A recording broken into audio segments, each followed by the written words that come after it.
Hi viewers, this is part 3 about the topic name called linkers. The previous video we have seen up to 5 questions which are about subordinating conjunction. In this video we are going to see the question number is from 6 onwards. What is the topic name? Yeah, subordinating conjunction, but the question number is 6 onwards. வாங்க video பதிவுக்குள்ள போகலாம். 6th question, my uncle entered my house dash I was doing my homework. என்னோட uncle வீட்டுக்கு வந்தாங்க, வந்த பொழுது நான் என்ன பண்ணிக்கிட்டு இருந்தேன், என்னோட ஹோம்ஒர்க் எழுதி கொண்டிருந்தேன். வந்த பொழுது முடிஞ்சு போச்சு, பொழுதுனாலே ஒயில் எழுது வேணும். Though is not possible, and also is not possible. அப்போ என்ன வரும் பாருங்கள், my uncle entered my house while I was doing my homework. 7th question, call me dash you need money. Option பாருங்கள், so that, in order that, in case. Call me in case you need money. உனக்கு பணம் தேவைப்பட்டுச்சுன்னா என்னையை நீ கூப்பிடு, I will ready to help you. ஓகேவா. 8th question பாருங்களேன், dash he is 90 years old. அவன் பார்க்க எப்படி இருக்கான், அவனோட வயசு என்ன, 90, 90 years old. Okay. Then second part பாருங்கள், he is in the pink of health. ஆனால் இன்னும் எப்படி இருக்கான், வயசு கிட்டத்தட்ட அவருக்கு எவ்வளோ ஆச்சு, 90 ஆச்சு. ஆனால் அவருடைய அவுட்டர் அப்பியரன்ஸ் எப்படி இருக்குது, இந்த pink of health, young and energetic, இன்னும் இளமையாகவே இருக்கார். புரியுது சொல்லுவாங்களா பாருங்கள், days he is 90 years old, he is in the pink of health. So பாருங்கள், வெதர், தட், தோ. இப்போ ஆன்சர் என்னது, though he is 90 years old, he is in the pink of health. 9th question பாருங்கள், they faced many hardship. அவர்கள் சந்தித்தார்கள் நிறைய இன்னல்களை. ஓகேவா. Days they are always cheerful. ஆனால் அவங்க அதை பற்றி ஒரு பொழுதும் கவலைப்படலை, துவண்டு போகலை. துவலாமல் எப்படி இருந்தாங்க, சியர்ஃபுல், ஹாப்பி, ரொம்ப சந்தோஷமாக இருந்தாங்க. அதான் பாருங்கள், they faced many hardship, nevertheless they are always cheerful. அந்த கஷ்டங்களை பற்றி அவங்க ஒரி பண்ணிக்கே இல்லை, அதனால தான் அவங்க எப்படி இருந்தாங்க, they are always cheerful. 10th question பாருங்கள், dash he was honest, he was punished. He was honest, he was punished. நேர்மையாக இருந்தால் தண்டிக்கவும் பெற்றான். சென்டென்ஸ் நான் மறுபடியும் சொல்கிறேன்டாமா, இந்த டாபிக் உங்களுக்கு related to simple, compound and complex. Sentence structure அப்படிங்கிறது ரொம்ப முக்கியம். ஸ்ட்ரக்சரை வச்சு தான் நம்ம பாயிண்ட் பண்ண முடியும். பாருங்கள், he was honest, he was punished. 2 main class இருக்குது. அப்போ பட் அப்ளிகபிளா, but is not applicable. 2 main கிளாஸ்க்கு முன்னால் டேஸ் இருக்குது. அப்போ பட்டு நம்ம போட்டோம்னா சூட்டபிள் ஆகவே ஆகாது. வென் பாருங்கள், வென் அப்படிங்கிறது அப்ளிகபிள் தான், பட் இந்த சென்டென்ஸ்க்கு ஆப்டான்னு பார்க்கணும். வென் ஹீ வாஸ் ஹானஸ்ட், அவன் இருந்த பொழுது அவன் தண்டிக்கப்பட்டான் அப்படிங்கிறத விட நம்மளுக்கு இங்கே என்ன சென்ஸில் வருது, ஹானஸ்ட் நேர்மை, பாசிட்டிவ் அப்ரோச், ஆனால் தண்டிக்கப்பட்ட நெகட்டிவ் அப்ரோச்.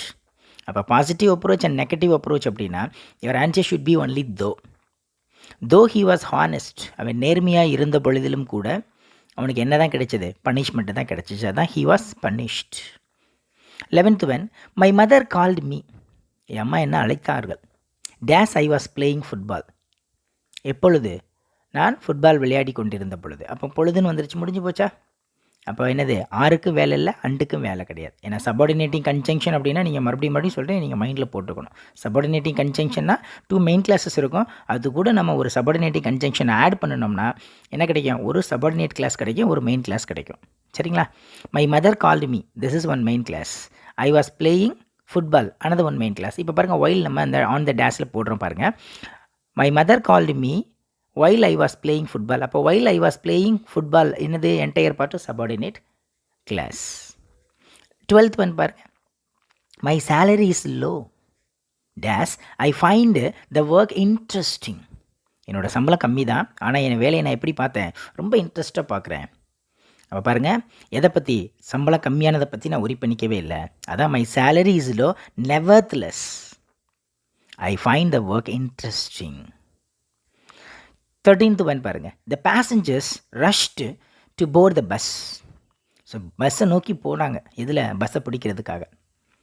எப்பொழுது, இட் அரைவ்டு, அது வந்த பொழுது. அப்போ பாருங்கள், the passengers rushed to board the bus as long as it arrived. Subordinating conjunction is over. So now we are going to see correlative conjunction. Okay, third one, correlative conjunction. What is the definition, Rama? கொஞ்சம் just யோசித்து பாருங்கள். Relative, நான் சொன்னேன்னா relative, அப்போ relation அப்படின்னா ரெண்டு பேர், அப்போ பேர் வேர்ட்ஸ் தான் இந்த ரிலேட்டிவை மீன் பண்ணும். அப்போ நம்மளுக்கு என்ன முக்கியம்? பேர் வேர்ட்ஸ் அப்படிங்கிறது ரொம்ப முக்கியம். பேர் வேர்ட்ஸை நம்ம மைண்டில் வச்சுக்கிறோம். பாருங்கள், இப்போ நம்ம 1 by 1 எக்ஸாம்பிள் பார்க்கலாம். பார்த்தா உங்களுக்கு அந்த பேர் வேர்ட்ஸ் மைண்டில் நிற்கும்.